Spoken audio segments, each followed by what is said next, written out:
warahmatullahi wabarakatuh. Pada kesempatan kali ini, saya akan menjelaskan bagaimana dampak sosial informatika di bidang ekonomi. Hingga saat ini, perkembangan ilmu pengetahuan menghasilkan babak baru di masyarakat. Banyak sekali teknologi yang sudah diciptakan, sehingga menghasilkan kemudahan bagi masyarakat. Salah satunya dengan hadirnya komputer. Seiring dengan kemajuan yang pesat dalam teknologi informasi, komunikasi, dan otomatisasi, cara kita berbisnis, berinteraksi, dan menjalani kehidupan sehari-hari mengalami transformasi yang signifikan. Teknologi tidak hanya mempengaruhi proses produksi dan distribusi, tetapi juga cara konsumen mengakses produk dan layanan. Dalam konteks globalisasi yang semakin meningkat, teknologi memberikan peluang untuk memperluas pasar, meningkatkan efisiensi, dan mendorong inovasi.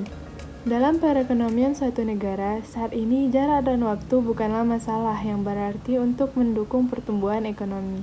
Perekonomian suatu negara dapat dilihat dari perkembangan teknologi informasi di negara tersebut.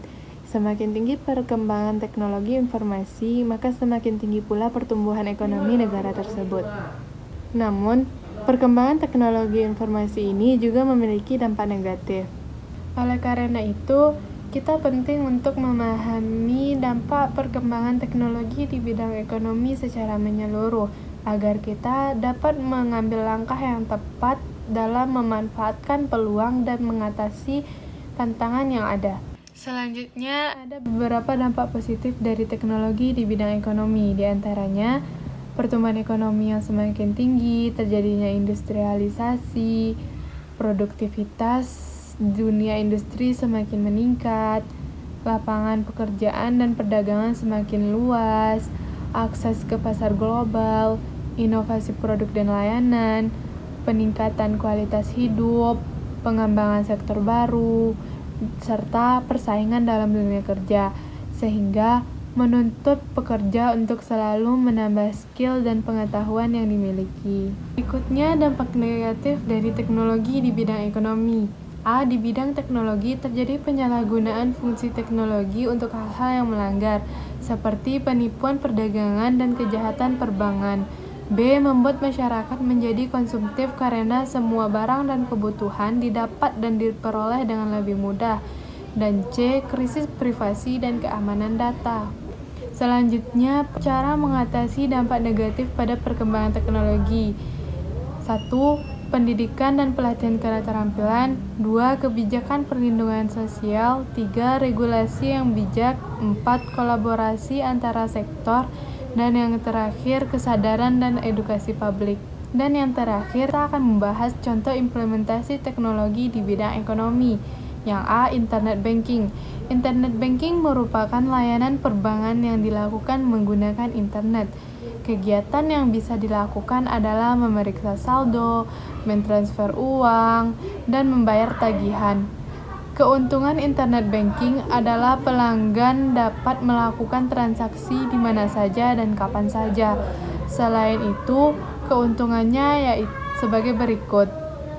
Pertama, menghemat waktu, karena tidak perlu datang ke bank untuk melakukan transaksi.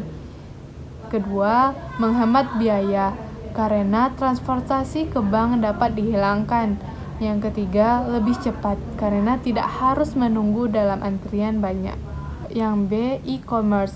Perdagangan elektronik atau electronic commerce atau e-commerce atau sering disebut market shop atau online shop adalah sebuah website atau aplikasi online yang memfasilitasi proses jual beli dari berbagai toko. Sebenarnya e-commerce memiliki konsep yang sama dengan pasar tradisional.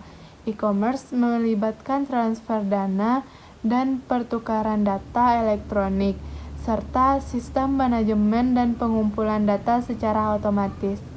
E-commerce adalah salah satu bisnis yang banyak digeluti oleh masyarakat di Indonesia karena memberikan keuntungan yang menjanjikan.